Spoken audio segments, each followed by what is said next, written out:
After watching the keynote, I'm just so excited for the changes that's going to make in my classroom. One of the things that I've been struggling with as a teacher is to prepare students for what production looks like in 2020 and pushing forward. So things like the auto reframe feature, helping students understand how to be able to reframe their content is a real nice feature.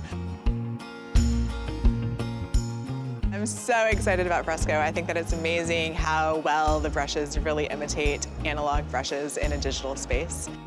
What I'm really excited is the collaboration with the other mobile apps. So I can use now Adobe Capture and scan the images. And then if I really want to work about it, I can just bring it to the cloud document and open it in Photoshop.